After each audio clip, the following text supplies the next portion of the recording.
Hi, this is Ronald E. Springer from EthicsUnderground.com. Welcome to Chapter 1, Part 3 of the Reading of Moral Armor. The Road to Moral Clarity.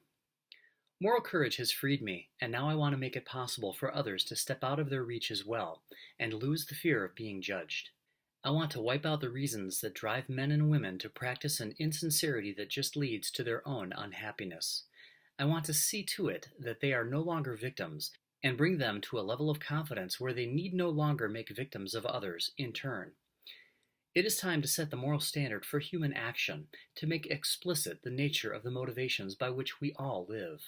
It is time to identify and validate the true sides of good and evil, to see what we really are, and decide what we truly want to sustain and to become. Don't be afraid. You're not about to find out how evil you are, but to step out of the darkness to discover just the opposite. Actually, there is so much right about our personal and social actions in this world that we have very little to fear in the way of negative self-discovery. The guilt in our lives is mostly unjustified, and many problems we feel looming up behind us aren't even there. Still, it takes an unusual bravery to look. As we saw above, an inquiring mind is open to more than learning. It is open to attack. Intellectually, physically, and spiritually, we are bombarded with studies, opinions, and statistics that classify us by our supposed flaws. Much publicity is given to medical doctors and psychologists who propose anti-theories which violate the very nature of their own disciplines, yet they are often heeded. Like the church, such professionals provide few solutions and provoke a sense of dread in the public, fearing that whatever traits we display will be labeled as the next malady. What they don't seem to understand is that by identifying and classifying what is healthy and right, often the bad just drops off. If you concentrate on advancing critical areas, you never have a chance to address problems or stress. They are simply forgotten.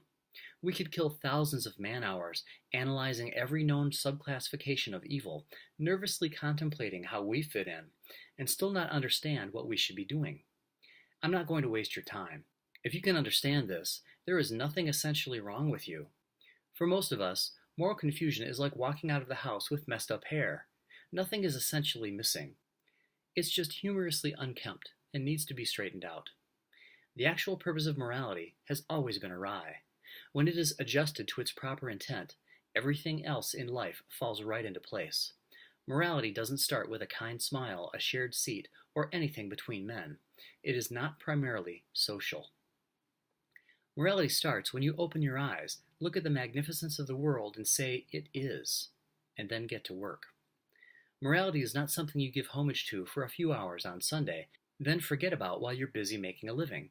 Morality is the means by which you pursue the goal of living, and to the extent that your activity has been constructive versus parasitical, what you've done for your own prosperity is directly in line with the moral progress of mankind. People know implicitly what is moral or immoral. Nature tells them. Others' reactions tell them. It is not difficult to evaluate what furthers the life of an entity and what hinders it, as it is not difficult to ascertain that this is the main issue of morality. There is a crystal clear, non-contradictory structure for morality, and it is based on the nature of man. This standard is not subjective, small, and malicious, but objective, mature, and honorable. The proper standard flows with life instead of defying it, requires no allegiance to the unprovable, and vents no fundamental contempt whatsoever for mankind. The true structure follows our pattern of cognition, and as the purpose of cognition is life, it reveals the structure of evil as well, in any break with the moral pattern. This natural process is the basis for sound mental health, sound relationships, and provides the structure for mankind's proper organizations. It governs and can be seen in all human action. Morality's fundamental process is choice. Every choice you make serves either one side or the other. Either it is good or it is evil. It either furthers your life or threatens it. Should the pride of choosing life be reserved only for when we help the needy, or should it be a constant medium of existence? The right choices and the right results provide certainty.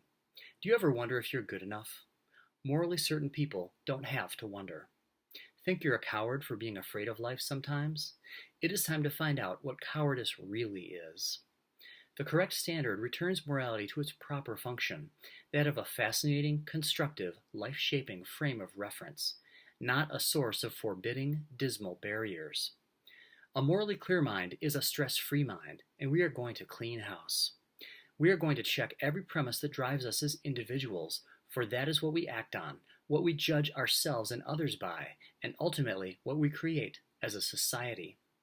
More important is learning to identify and correct, if necessary, the premises driving the other aspects of your existence, so that all of your motives flow together in one common, life-furthering direction. We are on a road now that is going to make your every step planted more certain. Imagine the feeling each time your foot lands of, yes, this is right, and the rhythm of another step lands, thinking, this is why I'm alive. I know where I'm going and why I'm taking these actions.